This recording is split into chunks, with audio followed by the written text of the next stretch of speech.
നിലമ്പൂരിൽ SDPIയും ജമാഅത്ത് ഇസ്ലാമിയും നിബന്ധന വെച്ചു. ജോയിയെ വെട്ടി ആര്യാടൻ ഷൗക്കത്ത് സ്ഥാനാർത്ഥിയായി. സ്വാഭാവികമായി ചെയ്യേണ്ടി വരുമല്ലോ.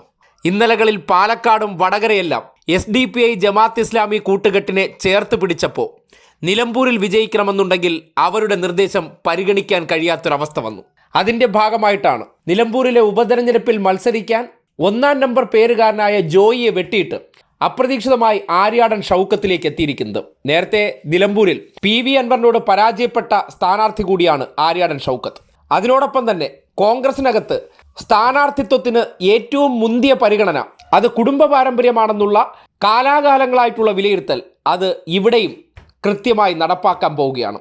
അപ്പൻ കഴിഞ്ഞാൽ മകൻ. അതിപ്പോൾ നിലമ്പൂരിൽ ഒരു ഉപതെരഞ്ഞെടുപ്പ് വരുമ്പോൾ ആര്യാടൻ ഷൗക്കത്ത് കൂടി അവിടെ സ്ഥാനാർത്ഥിയാകുമ്പോൾ തെളിയുകയാണ്. കഴിഞ്ഞ 5 വർഷത്തിനിടയിൽ നടന്ന ഉപതെരഞ്ഞെടുപ്പുകളിൽ പുതുപ്പള്ളിയിൽ ഉമ്മൻചാണ്ടിയുടെ വിയോഗം വന്നപ്പോൾ മകൻ ചാണ്ടി ഉമ്മൻ സ്ഥാനാർത്ഥിയായി. തൃക്കാക്കരയിൽ PT തോമസ് അന്തരിച്ചപ്പോൾ ഭാര്യ ഉമാ തോമസ് സ്ഥാനാർത്ഥിയായി. കഴിഞ്ഞ സർക്കാരിൻ്റെ കാലത്ത് G കാർത്തികേയൻ അന്തരിച്ചപ്പോൾ മകൻ ശബരിനാഥൻ സ്ഥാനാർത്ഥിയായി. അങ്ങനെ ഉപതെരഞ്ഞെടുപ്പുകൾ വരികയാണെങ്കിൽ ആ തെരഞ്ഞെടുപ്പുകളിൽ കോൺഗ്രസിൻ്റെ കുടുംബരാഷ്ട്രീയം മാത്രമാണ് അവിടെ വർക്കൗട്ട് ആവുക, അല്ലെങ്കിൽ കുടുംബ രാഷ്ട്രീയത്തിലുള്ളവർക്ക് മാത്രമേ പരിഗണനയുള്ളൂ എന്ന് വീണ്ടും തെളിയിക്കപ്പെടുകയാണ്. ജോയിക്ക് ചോദിക്കാനും പറയാനും ആരുമില്ല. PV അൻവറിനെ കൂട്ടുപിടിച്ച് PV അൻവറിനെ പർച്ചേസ് ചെയ്ത് PV അൻവറിലൂടെ സ്ഥാനമുറപ്പിക്കാമെന്നാണ് കരുതിയിരുന്നത്.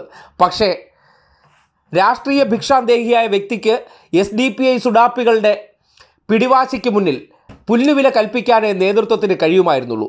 പാലക്കാടും വടകരയും ഉണ്ടാക്കിയ അതേ ഫോർമാറ്റ് നിലമ്പൂരിലും വർക്കൗട്ടാക്കിച്ച് ലീഗിനെ കൊണ്ട് മുസ്ലിം കൺസോൾട്ടേഷൻ ഉണ്ടാക്കി സ്ഥാനാർത്ഥിയെ വിജയിപ്പിക്കണമെന്നുണ്ടെങ്കിൽ അത് മുസ്ലിം കാൻഡിഡേറ്റ് ആയിരിക്കണമെന്നുള്ള നിബന്ധന മുന്നോട്ട് വയ്ക്കുകയായിരുന്നു.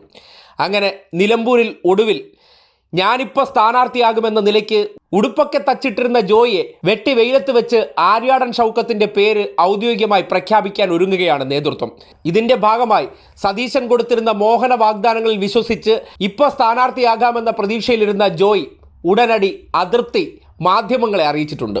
മലപ്പുറത്തെ DCC പ്രസിഡന്റ് VS ജോയ് നിലമ്പൂരിൽ സ്ഥാനാർത്ഥിയാകാൻ സാധ്യതയുള്ളവരുടെ പട്ടികയിൽ 1-ാം പേരുകാരനായിരുന്നു.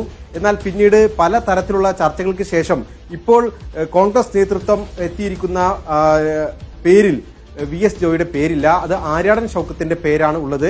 അതുകൊണ്ട് തനിക്ക് സ്ഥാനാർത്ഥിത്വം നഷ്ടപ്പെടുന്നു എന്ന ഒരു സ്ഥിതിവിശേഷം വന്നതോടുകൂടിയാണ് അദ്ദേഹം തന്റെ അതൃപ്തി നേതാക്കളെ അറിയിച്ചത്. അദ്ദേഹം പ്രധാനമായി പറഞ്ഞ കാര്യങ്ങൾ ഇതാണ്.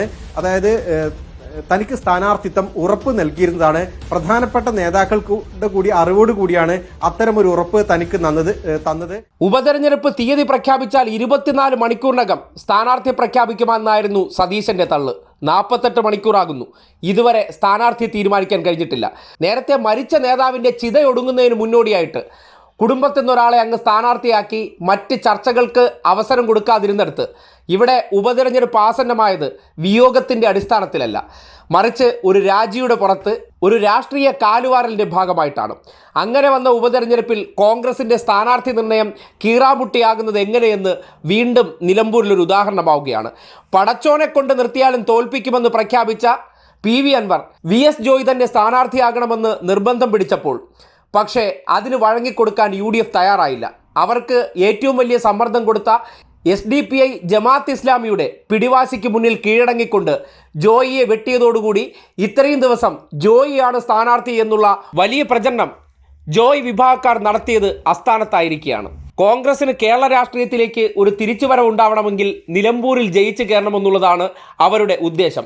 അതിന് SDPI ജമാഅത്ത് ഇസ്ലാമി ലീഗ് നേതൃത്വം സംയുക്തമായി മുന്നോട്ട് വെച്ചതാണ് ഒരു മുസ്ലിം നാമധാരി തന്നെ അവിടെ മത്സരിക്കണമെന്ന ആവശ്യം.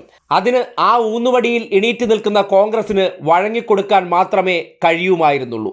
അതുകൊണ്ടാണ് അവസാന നിമിഷം വരെ സതീശന്റെ ഉറപ്പിൽ വിശ്വസിച്ച് സ്ഥാനാർത്ഥിയാകുമെന്ന് കരുതിയിരുന്ന ജോയ് തേഞ്ഞൊട്ടിയത്.